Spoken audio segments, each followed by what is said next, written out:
Bonjour à tous les VXistes. Donc j'ai acheté la revue Mototechnique pour notre cher VX800. Et comme je me suis penché un peu sur le circuit électrique, je me suis dit que ça pourrait intéresser certains d'entre vous qui ne sont pas forcément à l'aise avec les schémas électriques, de savoir dans un premier temps comment fonctionnait le circuit d'allumage. Donc le circuit d'allumage, il est relativement simple, il n'y a pas de grosses difficultés, d'un point de vue électrique en tout cas, hein, je parle que pour l'électrique. C'est plus mon domaine que la mécanique.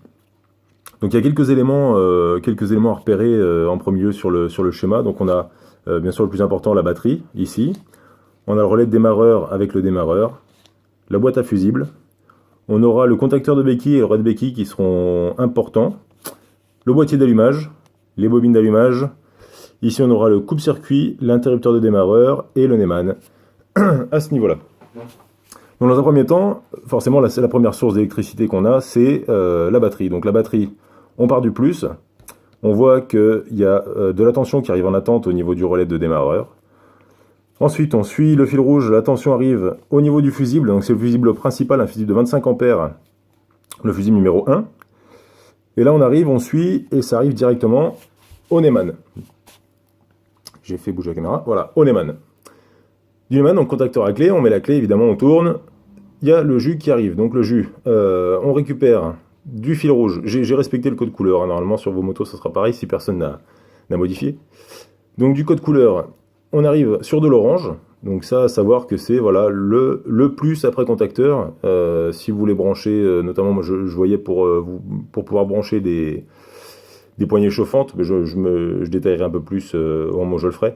Mais c'est sur ce câble-là qu'il faut le brancher. Jamais sur le rouge, puisqu'en fait le rouge c'est un direct batterie. Si vous branchez quoi que ce soit sur le rouge, si vous y connaissez pas un minimum, ça va directement débiter la batterie, vous allez la vider assez rapidement.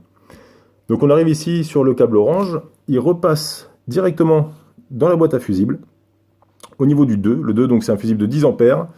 C'est allumage, voilà, c'est allumage. Alors, petite particularité, j'ai pu remarquer que le démarreur n'a pas de fusible qui lui est propre. Il a pas de fusible du tout d'ailleurs. Donc s'il y a un problème de court-circuit au niveau du démarreur, potentiellement ça peut être relativement dangereux. C'est assez étonnant, il faudrait que j'aille voir en réel sur la moto, voir ce que ça donne. Donc je reviens ici, on a notre câble orange, le plus batterie, le plus après contacteur, pardon, après contact. Donc il passe au niveau du fusible 2 et qui remonte et il va directement dans le relais béquille. Donc le relais béquille, la béquille, c'est très important. La sécurité de béquille, elle prend une grosse place dans le circuit démarrage, dans tout le circuit électrique d'ailleurs, puisque avec le contacteur béquille ici, je vais simplifier, hein.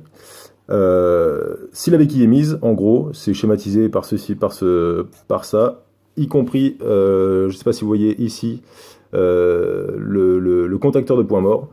Donc si vous avez la béquille et que la moto n'est pas au point mort, l'alimentation sera bloquée à ce niveau-là. Il n'y aura pas d'alimentation, donc voilà, les seules choses qui seront alimentées, ça sera là. Il n'y aura pas plus d'alimentation. Donc, admettons qu'on ait la béquille ou qu'on soit au point mort, enfin qu'on soit dans une configuration non dangereuse.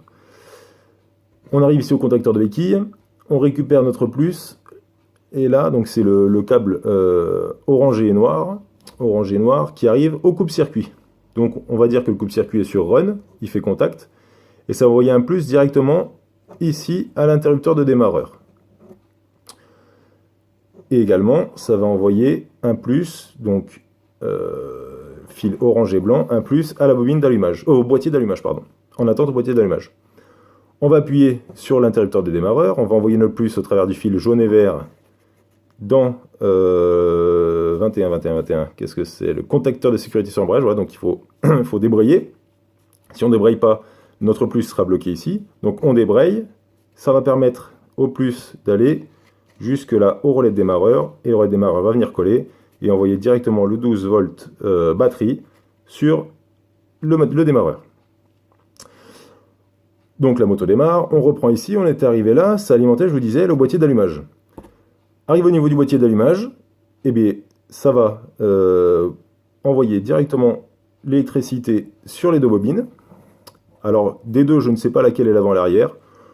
Normalement, c'est bien fait, l'avant serait plutôt celle-ci et l'arrière celle-là, mais n'ayant pas vérifié, je ne peux pas vous le certifier. Et on récupère en même temps sur cette bobine-là, qui serait éventuellement l'arrière à vérifier, on récupère l'information au niveau du compte tour. Donc, notre boîtier d'allumage alimente nos bobines, et il est réglé grâce à ce petit capteur au niveau de l'alternateur, petit capteur qui permet de régler l'avance, mais alors là, ça devient plutôt mécanique et c'est vraiment pas mon domaine. Donc ça, c'est le petit capteur qui va permettre au boîtier d'allumage de fonctionner correctement, qui va envoyer les signaux correspondants pour allumer au bon moment les bobines d'allumage et alimenter nos bougies. Voilà. Donc pour la partie allumage. Voilà, c'est relativement simple.